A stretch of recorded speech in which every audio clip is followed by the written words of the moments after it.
ನಿನ್ನೆ ಕೂಡ ಉಡುಪಿ ಬಗ್ಗೆ ಮಾತಾಡ್ತಿದ್ವಿ, ಇವತ್ತು ಉಡುಪಿ ಬಗ್ಗೆ ಮಾತಾಡಲೇಬೇಕು. ಯಾಕಂದ್ರೆ ಇವತ್ತು 62 ಮಂದಿ ಉಡುಪಿ ಭಾಗದಲ್ಲಿ ಕೊರೋನಾ ಪಾಸಿಟಿವ್ ಬಂದಿದೆ. ಕೊರೋನಾ ಸೋಂಕು ಉಡುಪಿಯಲ್ಲಿ ದೊಡ್ಡ ಮಟ್ಟದಲ್ಲಿ ತಲ್ಲಣ ಉಂಟು ಮಾಡ್ತಾ ಇದೆ. ನಂಬರ್ 2 ಎರಡನೇ ಪ್ಲೇಸಲ್ಲಿ ಕರ್ನಾಟಕದಲ್ಲಿ. ಟೋಟಲ್ ಕೌಂಟ್ ಬರ್ತಾ ಇದೆ ಸ್ಕ್ರೀನ್ನಲ್ಲಿ ನೋಡಿ. 472 ಮಂದಿಯಲ್ಲಿ ಸೋಂಕು ಕಾಣಿಸ್ಕೊಂಡಿದೆ. ರಾಜ್ಯದಲ್ಲಿ ಅತಿ ಹೆಚ್ಚು 408 ಆಕ್ಟಿವ್ ಕೇಸ್ಗಳು, ಅಂದ್ರೆ ಟ್ರೀಟ್ಮೆಂಟ್ ಪಡಿತಾ ಇದ್ದಾರಲ್ಲ ಆಸ್ಪತ್ರೆಯಲ್ಲಿ, ಆಕ್ಟಿವ್ ಕೇಸ್ಗಳಿರುವಂತಹ ಜಿಲ್ಲೆ ಇದ್ರೆ ಅದು ಉಡುಪಿನೇ ಫಸ್ಟ್ ಆಕ್ಟಿವ್ ಕೇಸಸ್ ಅಲ್ಲಿ. ಓವರ್ ಆಲ್ ಕಲಬುರಗಿ ಫಸ್ಟ್, ಅದು 510 ಕೇಸ್, ಉಡುಪಿ 472 ಕೇಸ್. ಈ ಕ್ಷಣದ breaking news.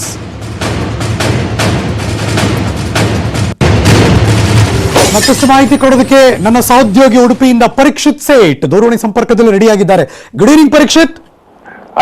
Good evening. Udupi ನಿನ್ನೆ ಅಷ್ಟು ಇವತ್ತಿಲ್ಲ ನಿಜ, ಆದ್ರೆ ಒಂದು ವಾರದಿಂದ ದೊಡ್ಡ ಮಟ್ಟದಲ್ಲಿ ಬೆಳವಣಿಗೆ ಪಡ್ಕೊಂಡ್ಬಿಟ್ಟಿದೆ. ಬಟ್ ನಿನ್ನೆ ಪೆಂಡಿಂಗ್ ಇತ್ತಲ್ಲ 5,500 ಜನ ಇನ್ನು ವರದಿ ಬರಬೇಕಾಗಿತ್ತು ಅಂತ.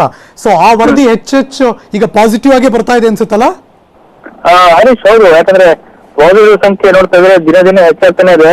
ಯಾಕಂದ್ರೆ ಚಿಕ್ಕ ದೊಡ್ಡ ಸಂಖ್ಯೆಯಲ್ಲಿ ಪಾಸಿಟಿವ್ ಸಂಖ್ಯೆ ಹೆಚ್ಚಾಗ್ತಾ ಇದೆ. ಇನ್ನು ಹೋಮ್ ಕ್ವಾರಂಟೈನ್ ಇದ್ದಾರೆ ಸಂಖ್ಯೆ ಇಲ್ಲಿ, ಅಂದ್ರೆ ಹೋಮ್ ಕ್ವಾರಂಟೈನ್ ಆಧಾರದಲ್ಲಿ ದೊಡ್ಡ ಆಗ್ತಾ ಇದೆ ಏನು ಪಾಸಿಟಿವ್ ಸಂಖ್ಯೆಗಳು. ಸೊ ಇದು ಒಂದು ಜಿಲ್ಲೆಯಲ್ಲಿ ತಲ್ಲಣವಾಗಿದೆ. ಯಾಕಂದ್ರೆ 7 ದಿನ ಸಂಸ್ಥೆ ಕ್ವಾರಂಟೈನ್ ಮುಗಿಸಿ ಹೋಮ್ ಕ್ವಾರಂಟೈನ್ ಆಧಾರದಲ್ಲಿ ಈಗ ಸೋಂಕು ದೃಢ ಆಗ್ತಾ ಇದೆ. 408 ಸಕ್ರಿಯ ಸಂಖ್ಯೆ ನೋಡ್ತಾ ಇದ್ರೆ ತುಂಬಾ ಜಿಲ್ಲಾಡಳಿತಕ್ಕೆ ಒಂದು ರೀತಿ ಆತಂಕ. ಯಾವ ರೀತಿ ಇದನ್ನ ಮ್ಯಾನೇಜ್ ಮಾಡುವಂತದ್ದು ದೊಡ್ಡ ಆತಂಕ ಆಗಿದೆ ಹರೀಶ್. ಬಟ್ ಟೆಲ್ ಮಿ, ಉಡುಪಿಯಲ್ಲಿ ಲಾಕ್ ಡೌನ್ ಸಡಿಲಿಕೆ ಆದ್ಮೇಲೆ ಜನರಲ್ ಒಂದು ಅವೇರ್ನೆಸ್ ಇದೆಯಾ ಅಥವಾ ಅವ್ರ ಪಾಡ್ಗೋರು ಇದಾರಾ? ಹರೀಶ್, ಜನ ಇನ್ನೂ ಬುದ್ಧಿ ಕಲಿತಿಲ್ಲ. ಯಾಕಂದ್ರೆ ಮಾಸ್ಕ್ ಆಗ್ಲಿ ಸ್ಯಾನಿಟೈಸರ್ ಯಾವ್ದು ಸರಿ ಯೂಸ್ ಮಾಡ್ತಿಲ್ಲ. ಯಾಕಂದ್ರೆ ಬಸ್ ಕೂಡ ಸ್ಯಾನಿಟೈಸರ್ ಸರಿ ಯೂಸ್ ಆಗ್ತಿಲ್ಲ, ಮಾಸ್ಕ್ ಕೂಡ ಸರಿ ಹಾಕದೆ ತಿರುಗಾಡುವಂತದ್ದು ಹೆಚ್ಚಾಗ್ತಾ ಇದೆ. BCL ಕೂಡ ವಾರ್ನಿಂಗ್ ಮಾಡಿದ್ರು ಆಲ್ರೆಡಿ, ಮಾಸ್ಕ್ ಹಾಕೋ ದಂಡ ಆಗ್ತದೆ ಅಂತೇಳಿ. ಆದ್ರೂ ಯಾವುದೇ ಎಚ್ಚೆತ್ತುಕೊಳ್ಳುವಂತ ಸ್ಥಿತಿ ಇಲ್ಲ.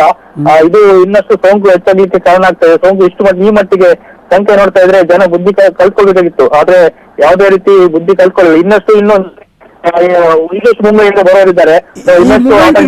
ಪರೀಕ್ಷಿತ್, ಇನ್ನೊಂದು ವಾರದಲ್ಲಿ 1000 ಉಡುಪಿನೇ ದಾಟ್ಬಿಟ್ರೆ ಆಶ್ಚರ್ಯ ಇಲ್ಲ ಅನ್ನೋ ಮಟ್ಟಕ್ಕೆ ಒಂದು ಭಯ ಕಾಡುತ್ತೆ ನಿಜ. Thank you so much Parikshit ಈ ಕ್ಷಣದ ಮಾಹಿತಿಗಾಗಿ. ಯಾವುದೇ ಅನುಮಾನ ಇಲ್ಲದೆ ನೇರ ಹೇಳೇ ಬಿಡ್ಬೋದು, ಕರ್ನಾಟಕಕ್ಕೆ ದೊಡ್ಡ ಮಟ್ಟದಲ್ಲಿ ಪ್ರಾಬ್ಲಮ್ ಆಗ್ತಾ ಇರೋದು ಅದು ಮಹಾರಾಷ್ಟ್ರದಿಂದ ಬಂದವರಿಂದಲೇ. ಹೆಚ್ಚು ಸೋಂಕು ಅಲ್ಲಿಂದ ಬಂದಿರೋರೇ ಆಗ್ತಾ ಇದೆ. ಬಿಕಾಸ್ ಇವತ್ತು ನೋಡಿ ಕಲಬುರಗಿಯಲ್ಲಿ 105 ಬಂತು, ಅಂದ್ರೆ 105 ಜನ ಮಹಾರಾಷ್ಟ್ರದಿಂದ ಬಂದಿರೋರು.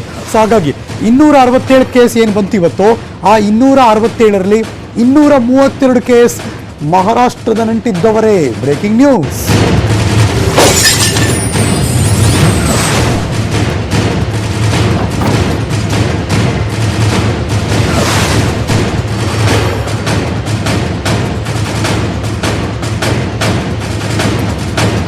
ಈ ಕ್ಷಣ ನೀವು ನೋಡ್ತಿರುವಂತಹ ಬ್ರೇಕಿಂಗ್ ನ್ಯೂಸ್. 267 ಕೇಸ್ ಇವತ್ತು ಪಾಸಿಟಿವ್ ಅಂತ ದಾಖಲಾಗಿದೆ. 232 ಕೇಸ್ ಮಹಾರಾಷ್ಟ್ರದಿಂದ ಬಂದಿದ್ದಾರೆ. ಉಳಿಕೆ ಆಗಿರುವಂತಹ 35 ಜನ ಮಾತ್ರ ಮಹಾರಾಷ್ಟ್ರದಿಂದ ಬಂದಿಲ್ಲ ಅಷ್ಟೇ. ಅದರ್ವೈಸ್ 232 ಕೇಸ್ ಮಹಾರಾಷ್ಟ್ರದ ನಂಟಿರೋರೆ, ಅವರೆಲ್ಲರಿಗೂ ಕೂಡ ಪಾಸಿಟಿವ್ ಬಂದಿದೆ. ಇವತ್ತಿನ ರಿಸಲ್ಟ್ ಬಂದಾಗ ಈ ಕ್ಷಣ ಕರ್ನಾಟಕದ ಆರೋಗ್ಯ ಇಲಾಖೆ ಕೊಟ್ಟಿರೋ ಅಫಿಷಿಯಲ್ ಮಾಹಿತಿ, 267 ಕೇಸ್ ಇವತ್ತು ದಾಖಲಾಗಿದೆ. ಅದರಲ್ಲಿ 232 ಮಹಾರಾಷ್ಟ್ರದಿಂದ ಬಂದವರಿಂದಲೇ ಸೋಂಕು ಕಾಣಿಸ್ಕೊಂಡಿದೆ.